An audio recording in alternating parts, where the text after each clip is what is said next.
And my question to you guys is a simple one. Do you guys happen to know what the goal of BLM is? What is the goal?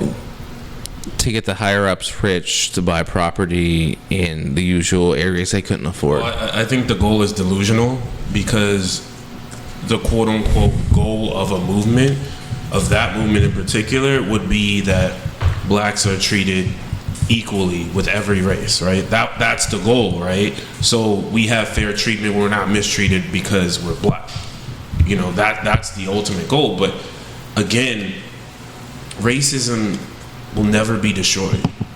People will always be mistreated because you can't single out every person that is racist. You can't single out, you know, a whole group of racist individuals. Why? Because they're not going to always show you that they're racist. There will always be someone that doesn't like you, regardless, right? So that's why the goal is delusional. It will be a never-ending thing, right? And my thing is, as long as you're documenting the mistreatment, that incident in particular will be corrected, but you're not going to reach. We're not mind readers. Yeah, we're not going to be able to look into the future. You know, you can't always prove that, you know, a person's being racist. You know what I'm saying? Unless it's, you know, documented. Yeah. And even then, you don't know the full truth. You know. So at the end of the day, I think their goal is delusional, but it's a quote unquote righteous goal, but at the same time, it's redundant. What do you have on this, Jimmy? I have a nice little quote actually that you brought up for this question. Fat titties. Say the question again. What is their goal? What is the goal of BLM? Those who clamor loudest for freedom are often the ones least likely to be happy in a free society. The frustrated, oppressed by their shortcomings, blame their failure on existing restraints. Actually, their innermost desire is to end the free-for-all. They want to eliminate free competition and the ruthless testing to which individuals are continually subject to in a free society. That also sounds like feminism. It's all the same. They've taken Marxism and put it under a gender lens, a race lens. I would throw out that anyone who is so conflicted, read Animal Farm. That's a good one. Damn, that's a good one. Animal Farm is good? Yeah, it is. Very simply, read Animal Farm. It's not too long of a read. You can get done in a few nights or so. And it illustrates very simply how a very noble idea can turn into oppression very quickly. And it doesn't mean that the original idea wasn't noble. That's not what anyone's arguing here. The initial idea of being free, what? I made a joke. I'm sorry, go ahead. I'm just saying, like, as far as being free from oppression, everyone wants to be free from oppression. That doesn't go away regardless of race, you know, religion, creed, etc. But just look into Animal Farm. Go through it, how it ends up, and draw your own conclusions. A lot of old writings can very well predict the future. They have seen it play out 100 times, and it very well parodies what we're looking at now. Just a thought. The same thing with the Animal Farm is a great choice. I read that recently, actually, as well as the quotes that I got this from. It's from The True Believer, I mentioned before, by Eric Hoffer. It is, if you want, when you read this book, you actually see the things happening around you and it makes sense. It's absolutely incredible. So, there's your homework assignment. All right, so check this out, right? I honestly believe, like, while I understand the idea behind what everyone here has said, I honestly believe that the goal of Black Lives Matter is to destroy black people. My personal opinion on this. Hot takes. And the reason why I want to go ahead and say this goes back to what I said beforehand. Everyone they choose to be, you know, the face of Black Lives Matter, the martyrs that they choose are all people that are not of the greatest upstanding, not the greatest, right? it's funny how we can hear about Eric Garner, we can hear about George Floyd and all this good shit and whatnot, right? But no one talks about Breonna Taylor anymore. No one, right? It's funny how, what was you gonna say? I would argue that that's not the goal, but that's the direction they're taking. I think that's the goal. And I'm going to continue on with the reason why I believe that that's the goal. Because at the end of the day, we're not as oppressed as people like to make us out to believe. And there's a quote, I forget who said this, but the quote goes a little something like, if you have big corporations, the government, and majority of society on your side, you are not oppressed. And that's exactly what BLM has. The amount of corporation that has to donate to them, the amount that the government has given into them, the amount of everything that has happened. You get all the corruption and everything else that we got going on in there.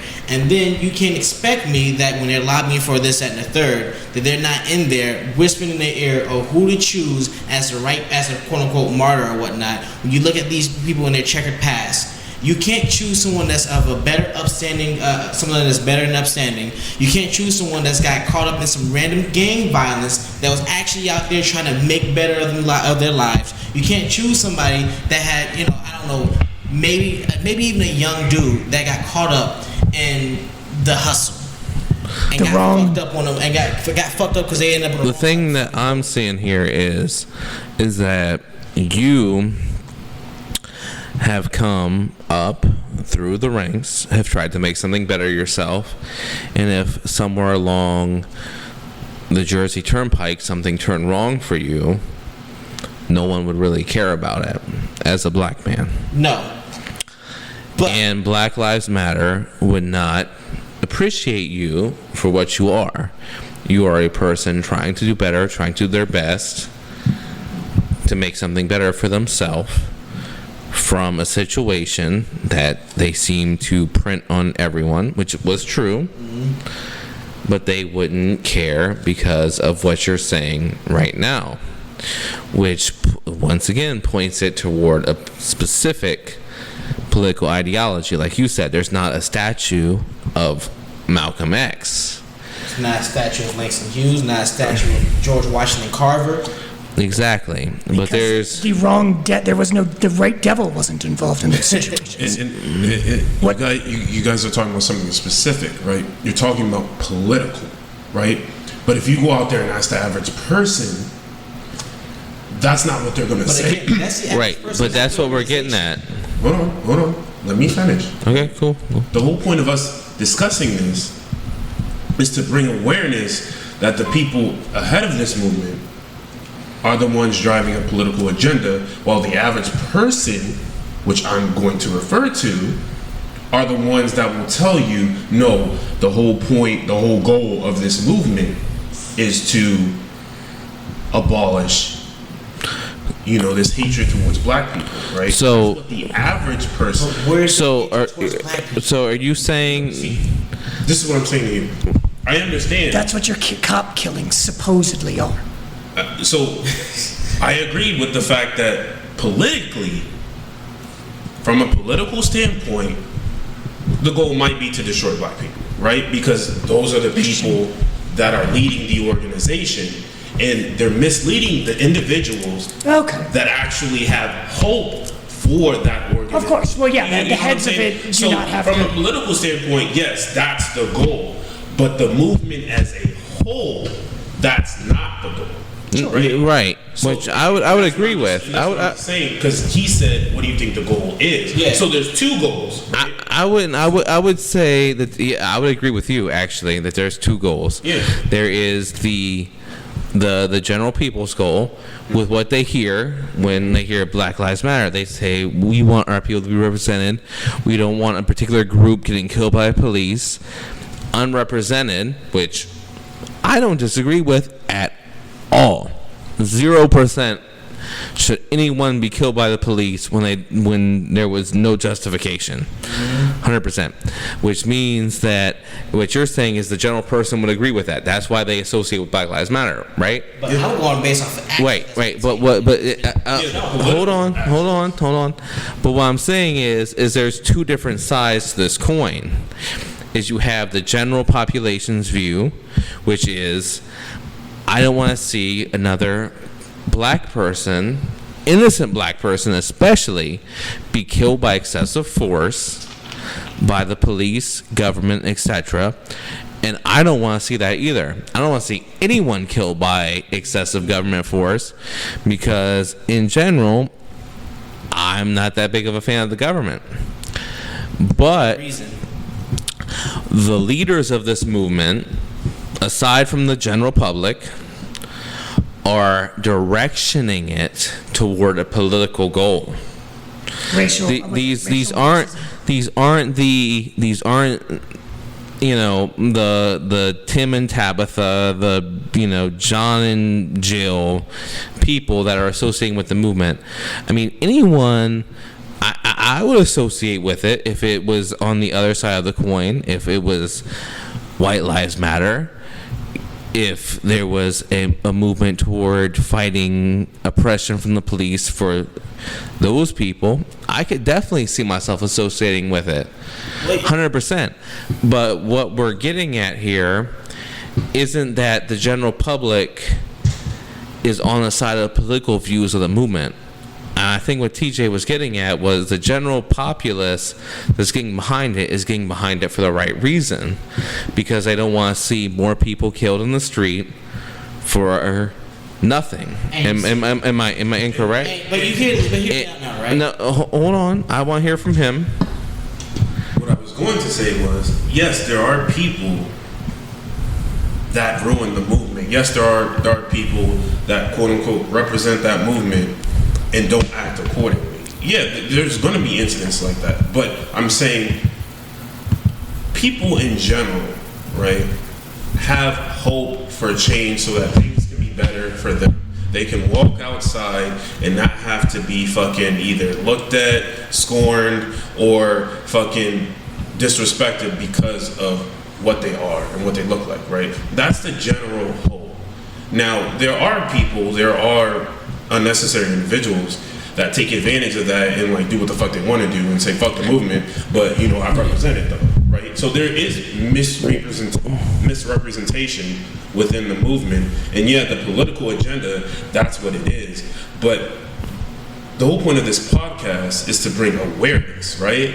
And obviously have fun, have a regular conversation. You know what I'm saying? Bring a different perspective. Yeah, no one's taking away from anything here. Yeah. So what I'm saying to you is this: the average person is going to listen to this and be like, "That's not what I want," right? Because when people hear things, right, the first thing they do is personalize it, going based off experiences, right? So people I know would say, I support Black Lives Matter because they would give specific incidences of wrongdoings made by the people they love, right?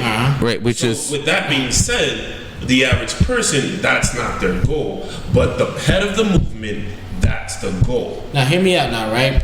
You sit here, you say the average person doesn't view this as political, so on and so forth, right? That's fucking impossible. Oh, yeah, and the reason I 100%. want to say that it's fucking impossible is because you're trying to make a change, and thus the change is going to be a political change no matter how you see it. With a name like Black Lives Matter, that's extreme political right off the rip, right?